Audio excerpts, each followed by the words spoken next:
that is a scene that looks attractive, but in real life would not happen. My name is Wolfgang Ischinger. I have spent more than 40 years of my life as a career diplomat.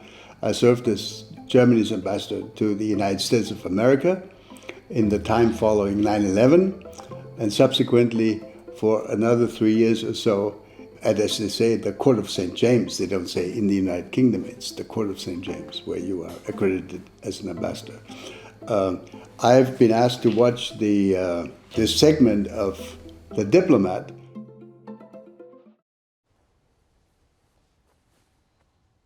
Turn.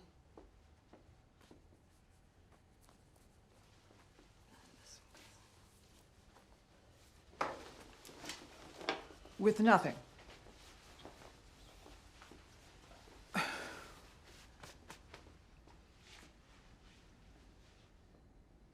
Button it. I wonder if the Vice President of the United States is on a state visit to the United Kingdom, she would be wearing a decent dress, would she not?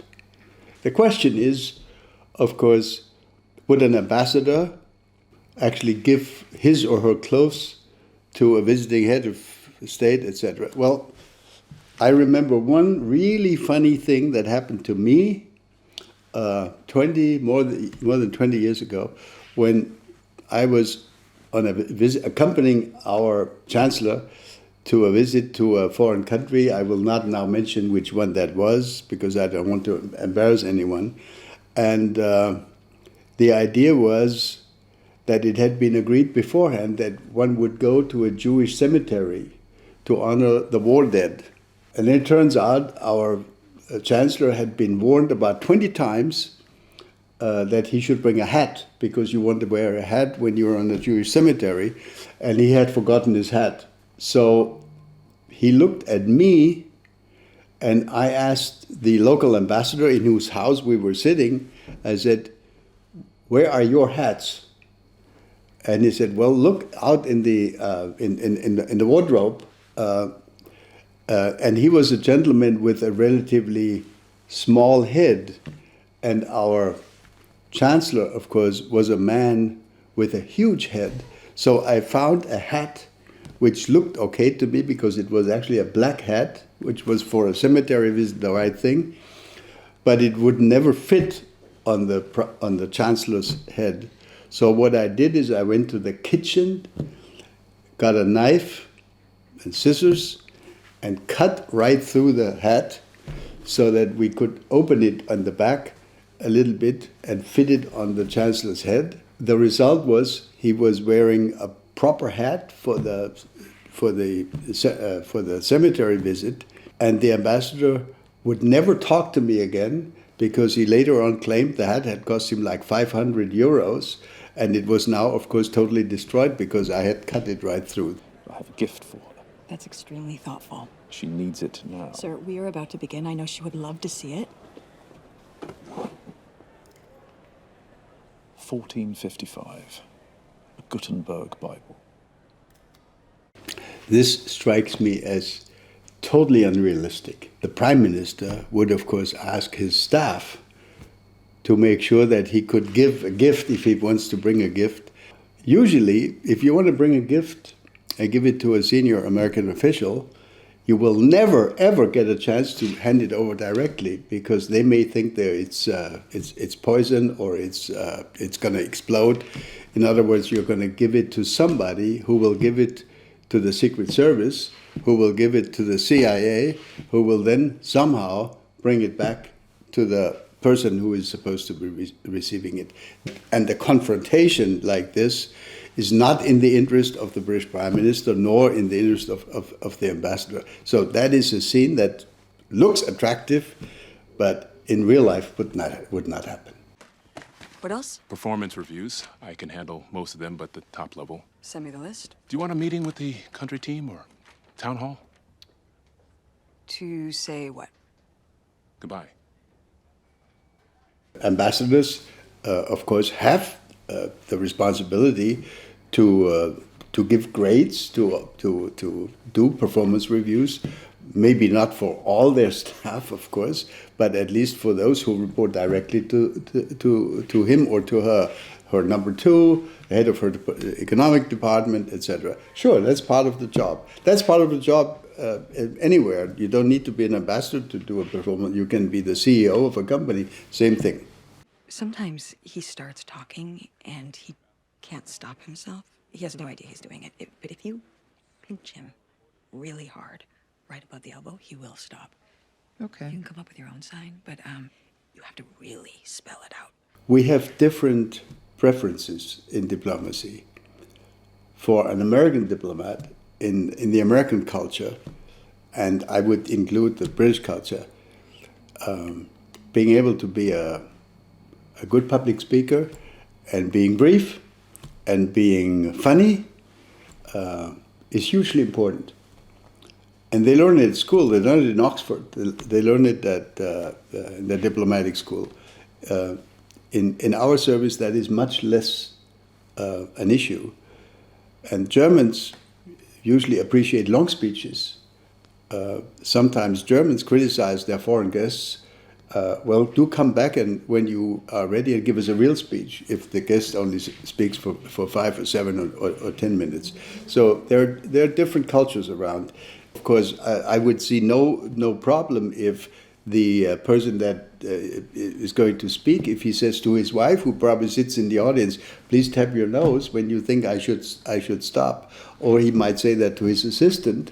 I've done that myself very often. I've said to my assistant, look at your watch. I'm not supposed to speak more than 8 minutes. If when I reach 10 minutes, go like this, so that I don't need to look at my watch if I lose it, if I don't stop before that. So that is not unusual, but you don't ask the President of the United States to watch your speaking time. PA is Governor Sinar of Pennsylvania. Why is he row 5? All the other statewides are further back. He's a close friend of both presidents. So is everyone else on the chart. Billy's office at the seating. It's unspeakably complicated. I think we should move on. Put me in Sinar's seats. You're staying where you If someone of that stature has a problem with where he or she is going to be seated, he will say to his assistant, go talk to these people. I don't think I'm getting the seat that I should be getting. I need to have a better seat closer to the president or to this or that guest. But you would not, I have never in 50 years experienced that, the dignitaries themselves would get into a discussion about should I get a better seat or you, or how do we do this. That is just not going to happen.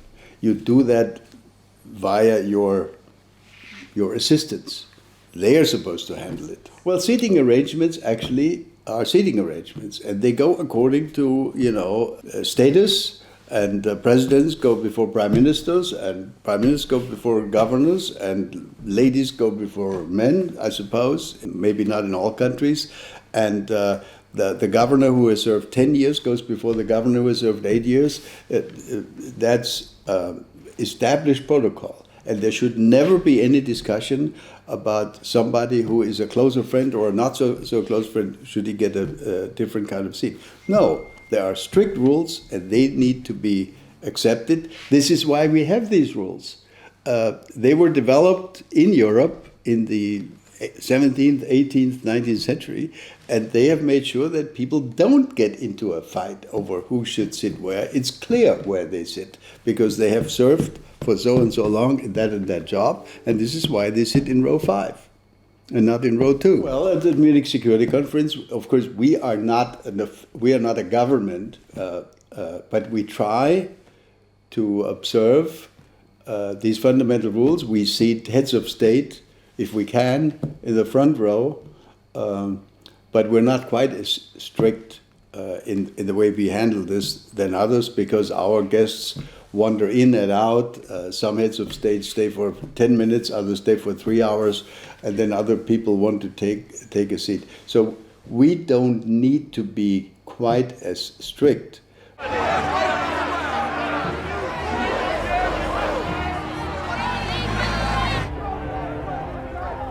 Ma'am, down.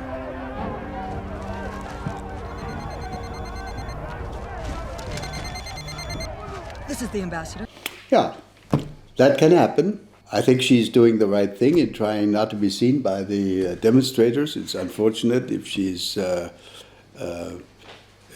involved in this demonstration. I wonder where her security people are. They're, at least in this scene, not to be seen. I'm sure the American ambassador in the United Kingdom has at least one security detachment following her, being with her, usually also in the car. At least that's what I had when I had a security detachment. Trowbridge won't meet with us. And he's definitely not hiding from anyone else. He's keeping a schedule? He added 2 last-minute bilats. AI regulation with Brussels, robotics with Beijing. The robotics guy is Zhou Weidong. I know that name.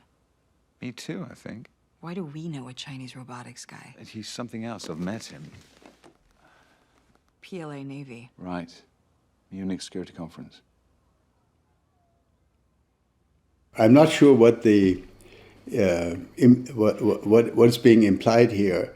The implication might be that somebody who is from the Chinese Navy or military would normally not be at the Munich Security Conference, or what exactly. Actually, the Munich Security Conference is a place for the international security community, military, civilians, politicians, diplomats, other office holders, to meet and to get together. It would be totally non-special, totally non-surprising to have a Chinese senior person from the industry, from the military, from the Central Committee, or from the Politburo to participate in the Munich Security Conference. So I'm not exactly sure what's being implied here. There's a packed suitcase for you in the luggage closet. Should this evolve into a persona non grata situation? They're not going to expel me from the country. It's there if they do. PNGing an American ambassador is like firing a warning shot with an Uzi. It means you're fundamentally reassessing the relationship. Yes. So I'm asking myself, why would the ambassador be discussing this with her assistant? This is a fundamental question of the relationship between America and the United Kingdom. This is something which requires the highest degree of confidentiality. An ambassador would never even start discussing this with some assistant. And I don't think that I've ever known an ambassador, regardless whether American, German, Chinese, or Russian, who would not be able to pack his own suitcase. So I'm not sure who packs suitcases for other ambassadors. I always packed my own. I've truly enjoyed watching The Diplomat. But of course, some of the scenes that I've been given to watch strike me as not always totally realistic in terms of normal diplomatic life, but it doesn't mean they're not interesting and funny and entertaining and even exciting. Now I need to go back to work preparing the next episode of the Munich Security Conference, which is diplomacy in real life, which brings together literally hundreds of the most important decision makers, presidents, foreign ministers from around the world. So if you're interested in how diplomacy really functions, watch the Munich Security Conference unfold next February.